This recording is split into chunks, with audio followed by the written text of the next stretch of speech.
J'aimerais moi aussi vous remercier pour votre présence avec nous ce soir. Nous offrons ces quelques instants à ce Seigneur merveilleux, lui qui nous a donné sa vie et la vie éternelle. Le thème, nous l'avons bien saisi au cours des dernières semaines, la question « Pourquoi Jésus est-il venu ?» Le thème de l'Avent 2017, un thème qui nous a permis de méditer sur la bonté profonde de notre Seigneur, sur sa puissance, sur son amour pour chacun d'entre nous. Nous avons souligné le fait que Christ est venu pour renverser, pour détruire les œuvres du diable, pour ôter tous nos péchés. Et nous l'avons vu ce matin, pour nous révéler Dieu en tant que Père, un Père aimant, profondément aimant et miséricordieux. Et ce soir, nous concluons en regardant une dernière raison que nous retrouvons en Hébreux 9, 28, qui déclare ceci, que Christ, qui est venu et qui s'est offert une seule fois pour porter les péchés de beaucoup d'hommes, apparaîtra sans péché une seconde fois à ceux qui l'attendent pour leur salut. Autrement dit, Jésus est venu une première fois pour préparer le terrain, entre autres raisons, pour une deuxième venue, pour compléter ce qu'il a commencé il y a maintenant 2000 ans. Ceux qui étaient ici ce matin ont pu entendre à travers les quelques témoignages que cette œuvre de Jésus est encore incomplète. Nous avions une sœur qui nous a partagé sa souffrance alors qu'elle vit un premier Noël sans son mari qui veut se séparer d'elle. On pouvait penser à John et Andrea qui pleuraient le décès récent de sa tante et d'autres personnes qui ont perdu des êtres chers. Jésus a accompli des œuvres qui restent encore à compléter. Le diable agit encore et continue à détruire, continue à mentir, à tuer, à tromper. La mort agit toujours dans nos propres corps mortels. Des familles sont attaquées, des couples séparés, des nouvelles blessures infligées. Et la connaissance de Dieu demeure encore incomplète dans l'esprit, dans le cœur de bien de gens. On l'a vu tantôt, seulement une fraction de l'humanité en ce moment même est prêt à fléchir les genoux devant Jésus-Christ, le Seigneur. Alors certains vont se demander, Jésus a-t-il réellement vaincu le diable? Jésus a-t-il réellement vaincu le péché, la mort et le monde?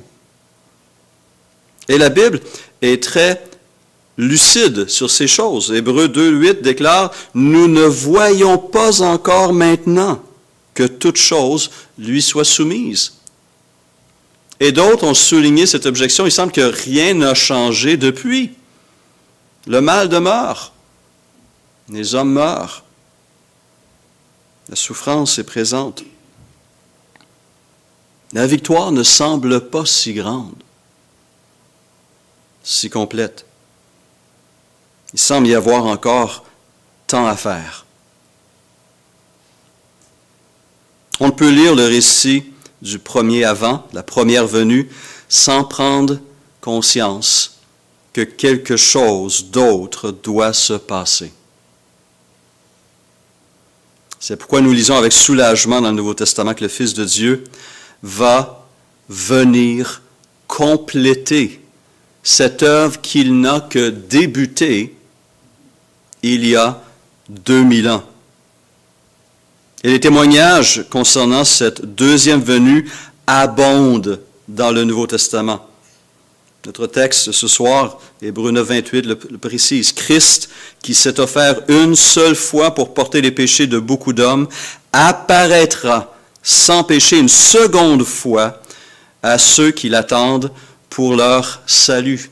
Et comme des anges étaient présents pour annoncer la naissance de notre Messie, cette première venue, de même, au moment de son départ, des anges sont à nouveau apparus et ont annoncé qu'il allait revenir de la même manière qu'il est parti. Acte 1:9, parlant de Jésus, il fut élevé pendant qu'ils, les apôtres, le regardaient, et une nuée le déroba à leurs yeux.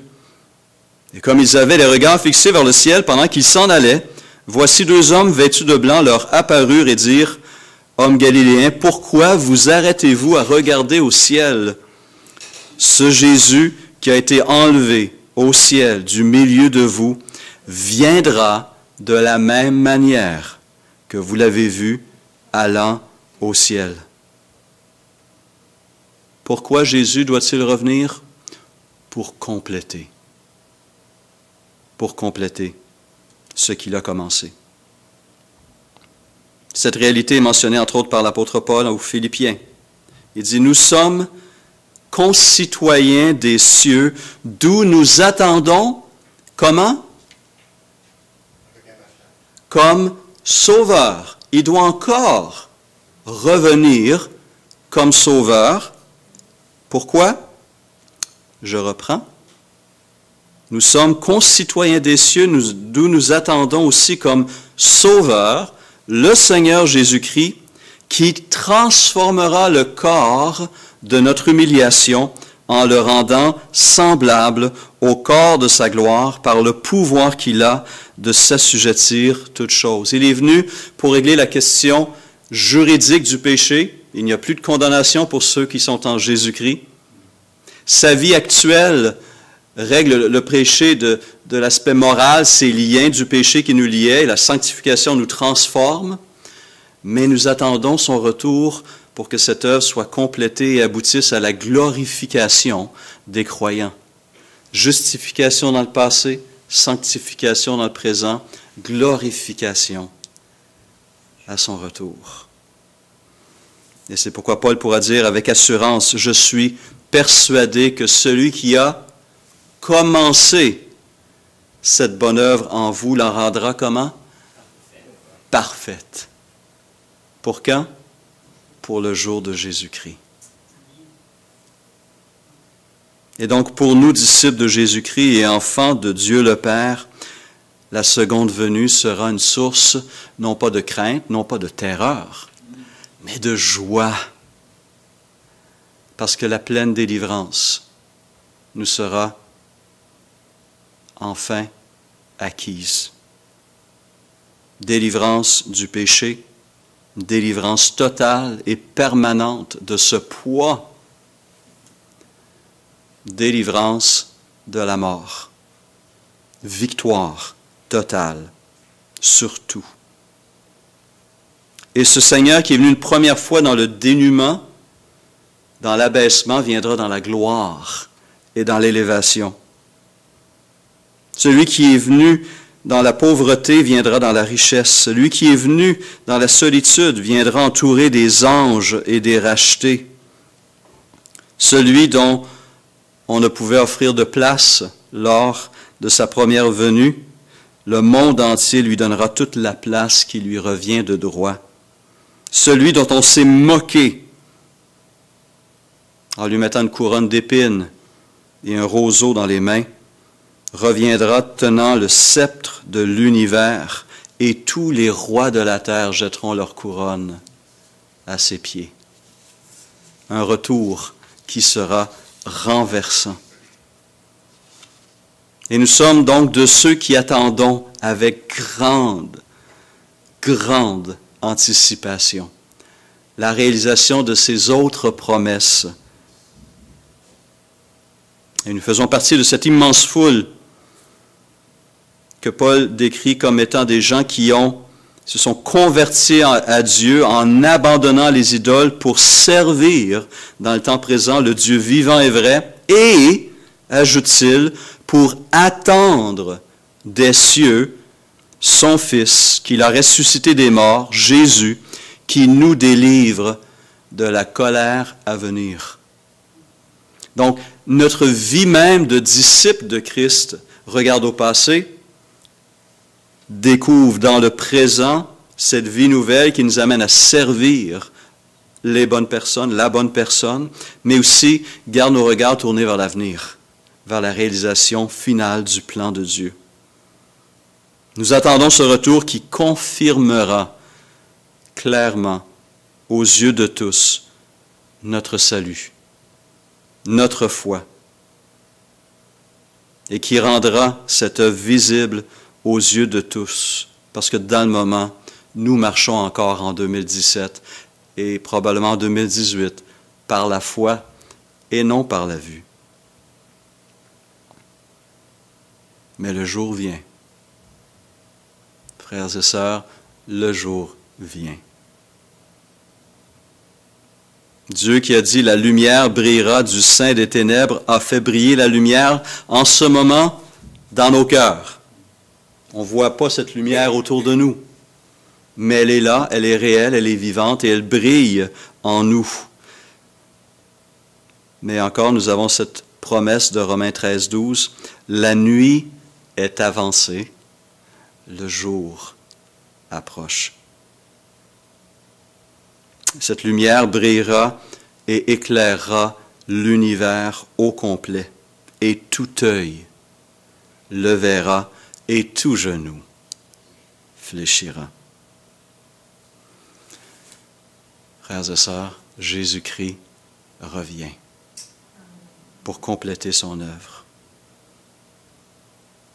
Et notre condition éternelle, lors de sa seconde venue, sera déterminée par notre réaction à sa première.